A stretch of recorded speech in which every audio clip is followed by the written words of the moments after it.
ఇక్కడ పరివార సమేతంగా పార్వతీ మల్లేశ్వర స్వామి వారు ఉన్నారు. అంటే వినాయకుడు, సుబ్రహ్మణ్యేశ్వర స్వామి, నందీశ్వరుడు, పార్వతీ అమ్మవారు, ఈశ్వరుడు ఒకే ఆలయంలో ఉంటారు. అది పరివార సమేతంగా ఉండడం అంటారు. అలాగా పరివార సమేత పార్వతీ మల్లేశ్వర స్వామి వారు ఉన్నారు. ఈ శివలింగం కాశీ నుంచి తెచ్చి ఇక్కడ ప్రతిష్ఠ చేయడం జరిగింది.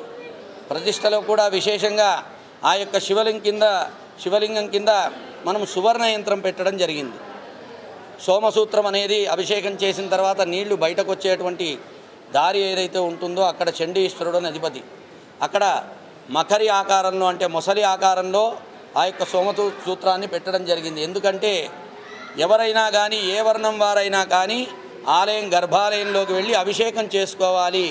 కాశీ విశ్వేశ్వర స్వామి స్వయంగా వచ్చి మన మల్లేశ్వర స్వామి అవతారంగా ఇక్కడ ఉన్నాడు కాబట్టి అందరూ కూడా అభిషేకం చేసుకోవాలన్న ఉద్దేశంతో అప్పుడు కొంపెల్ల సుబ్రహ్మణ్యం గారని ఆయన మా గురువు గారు, ఆయన దగ్గరుండి ఈ యొక్క ప్రతిష్టలన్నీ కూడా చక్కగా చేయించారు.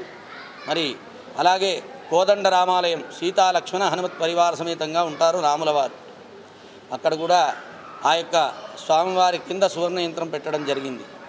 వాసవి కన్యకా పరమేశ్వరి అమ్మవారు ఇక్కడ ప్రత్యేకత ఏమిటంటే వాసవి కన్యకా పరమేశ్వరి అమ్మవారు ముఖం చూస్తే చక్కగా చిరుమందహాసంతో నవ్వుతున్నట్టు ఉంటుంది. ఎవరైనా గమనించకపోతే ఇప్పుడు గమనించవచ్చు. ఎవరైనా నమస్కారం చేసుకొని కళ్ళు తెరిచి చూస్తే మిమ్మల్ని చూస్తూ నవ్వుతున్నట్టే ఉంటుంది అమ్మవారు. చక్కగా అందరూ కూడా గమనించండి. ఇవన్నీ ప్రత్యేకతలు కూడినటువంటి ఆలయం మనది. అందరూ కూడా వచ్చి తదేకంగా దర్శనాలు చేసుకోండి, విరివిగా పూజా కార్యక్రమంలో పాల్గొనండి. ఎందుకంటే మనం మన ఆధ్యాత్మికత, మన హిందుత్వం కోల్పోయేటువంటి అవకాశం ఉంది. ఆ యొక్క స్థితికి మనం రాకూడదని ఆ యొక్క పరమేశ్వరుని వేడుకుంటూ, వినాయకుడిని వేడుకుంటూ, రాముడిని వేడుకుంటూ మరి ఆ యొక్క అశ్వత్థ వృక్షరాజం మూలతో బ్రహ్మరూపాయ, మధ్యతో విష్ణురూపిణి, అగ్రతో శివరూపాయ వృక్షరాజ ఇతే నమోహ. అంటే అశ్వత్థ వృక్షరాజాన్ని మనం గుడి ముందు మనం ఎప్పుడో గుడి ప్రతిష్ఠ చేసినప్పుడు పెట్టింది. అంటే దానికి కూడా దాదాపుగా ఒక 30 సంవత్సరాల వయసు ఉంటుంది ఆ గుడికి, ఆ యొక్క చెట్టుకి. మరి ఆ యొక్క చెట్టుకి ప్రత్యేకత ఏమిటంటే సోమవతి అమావాస్య వ్రతం చేస్తారు. సోమవతి అమావాస్య అంటే సోమవారం అమావాస్య వచ్చిన రోజున ఆ యొక్క రావి చెట్టుకి సూత్రవేష్టి అంటే దారాన్ని చుట్టుతూ ముత్తేదులు 108 ప్రదక్షిణాలు చేసి వారికి ఇష్టమైనటువంటి ద్రవ్యం ఏదైనా అక్కడ నివేదన చేసి పంచుతారు. దాంతో అఖండ సౌభాగ్యం కలుగుతుంది. ఎందుకంటే ఏకంగా అందరూ దేవతలు ఉన్నటువంటి వృక్షమే అశ్వత్థ వృక్షం. మూలతో బ్రహ్మరూపాయ, మధ్యతో విష్ణురూపిణి, అగ్రతో శివరూపాయ వృక్షరాజ ఇతే నమో నమః.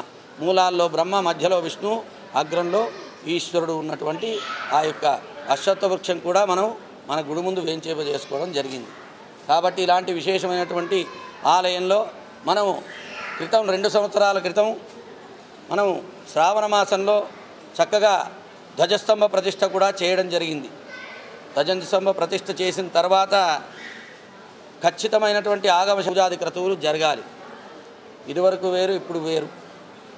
కాబట్టి ఈ యొక్క పూజా కార్యక్రమాలకు అందరూ కూడా సహకరిస్తున్నారు. కాబట్టి చక్కగా పూజా కార్యక్రమాలు జరుగుతున్నాయి. కాబట్టి అందరూ కూడా ఎల్లవేళలా ముక్కోటి దేవతల సంపూర్ణ ఆయురారోగ్య ఐశ్వర్య ఆశీర్వచనం మీకు ఉండుగాక. ప్రత్యేకంగా స్వామివారికి వైశాఖ మాసంలో ఆంజనేయ స్వామివారికి వైశాఖ ఫలం అంటే మామిడి పండు కానీ, పానకం కానీ, వడపప్పు కానీ ప్రీతికరంగా మనం నెల రోజులు రోజు నైవేద్యం చేస్తాం. అలాగా భక్తులు కూడా అందరూ తీసుకొచ్చి ఇస్తారు. పోయిన మాసమే వైశాఖ మాసం జరిగింది. చాలా విశేషమైనటువంటి భోగం కూడా స్వామివారికి చేయడం జరిగింది. తృప్తిగా స్వామివారు మనందరినీ నిరంతరం ఆశీర్వదిస్తూ కాపాడుతూ ఉన్నారు. జై శ్రీరామ్.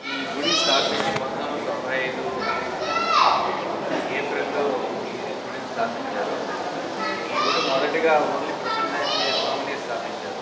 తర్వాత 2003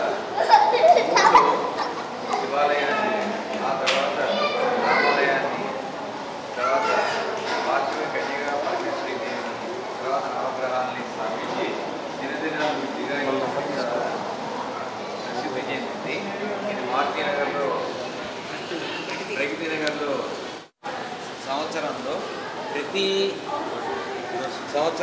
ప్రతి నెలలోనూ ఏదో ఒక ప్రత్యేక కార్యక్రమంతో ఈ గుడి వాసిల్లుతోంది. అలాగే భక్తులు అనేక మంది వచ్చి వారి మొక్కులు అవి కూర్చుని స్వామివారి ఆశీర్వాదాన్ని పొందుతూ ఉంటారు. కార్తీక మాసంలో అయితే 30 రోజుల అభిషేకాలు జరుగుతాయి. అదేవిధంగా ప్రతి మహాశివరాత్రికి పార్వతీ మల్లేశ్వర స్వామికి అభిషేకాలు, 3 కళ్యాణాలు అయితే ప్రతి సంవత్సరం జరుగుతాయి. అది పార్వతీ పరమేశ్వర కళ్యాణం, సీతారాముల కళ్యాణం, కొల్లిదేవత కళ్యాణం. దీని చాలా అభివృద్ధి చెందుతుంది. ఈ గుడి చాలా అభివృద్ధి చెందుతుంది. అనేక భక్తుల్ని కటాక్షిస్తూ వారికి చాలా కోరికలన్నీ తీర్చుకుంటారు. అలాగే గత 25 సంవత్సరాల నుంచి సంకట హరణ గణ పూజలు 25 సంవత్సరాల నుంచి జరుగుతూ ఉంటాయి. ఇక్కడ భక్తులందరూ వచ్చి వారికి కోరికలు చేస్తారు. ఈ గుడికి నేను గత 25 సంవత్సరాల ప్రతి నెల ఏదో ఒక కార్యక్రమంలో పాల్గొని స్వామివారి భక్తికి పాత్రను. అదేవిధంగా ఈ గుడిలో ఉన్న ప్రత్యేకత ఏంటంటే ఈ గుడికి పూజారులు చాలా నిష్ఠతోటి గరిష్టతతోటి వాటి పూజలు జరిపి ఈ గుడికి చాలా అభివృద్ధి చేయడానికి ప్రయత్నం చేస్తున్నారు. శ్రీ గురు. ఈ గుడి ప్రసన్న టెంపుల్ 1995లో స్టార్ట్ చేశారండి. ఇది ప్రస్తుతం ఏంటంటే ఇదివరకు హెచ్ఎండి బేరింగ్స్ ఎంప్లాయీస్ కాలనీ, తదుపరి ప్రగతినగర్గా మారింది. 1995లో ఆంజనేయ స్వామి టెంపుల్ పెట్టాము స్టార్టింగ్లో. తర్వాత నవగ్రహాలన్నీ రాముల వారు ప్లస్ గణపతి దేవుడు, శివాలయము, కనిగా పరమేశ్వరి, నవగ్రహ మండపాలు కట్టాము. తర్వాత జరిగింది ఏంటంటే ఈ గుళ్ళో సంవత్సరం కార్తీక మాసం నెలలాడు మార్నింగ్ అభిషేకాలు అన్ని 30 రోజులు చేస్తాము. అలా విధంగా సంవత్సరానికి 3 పార్వతి కళ్యాణం, సుబ్రహ్మణ్యేశ్వర కళ్యాణం, రాముల వారి కళ్యాణం చేస్తాము. ప్రతి సంవత్సరం మన ఆంజనేయ స్వామి హనుమత్ జయంతి కార్యక్రమం చేస్తాము. 1,00,000 తమలపాకులతో పూజ చేస్తాం. 1,500 మందికి భోజనాలు పెడతాం. ఇక్కడ చాలామంది భక్తులు ఇక్కడికి వస్తుంటారు. వారి కోరికలు చెప్పుకొని తీర్చుకుంటారు. ఈ ఆలయము పూజారుల వల్ల బాగా డెవలప్ అయింది. డే టు డే బాగా అభివృద్ధి చెందాలని కోరుకుంటున్నారు. సంకటహరణ గణపతికి ప్రతి నెల పూజ చేస్తాం మేము.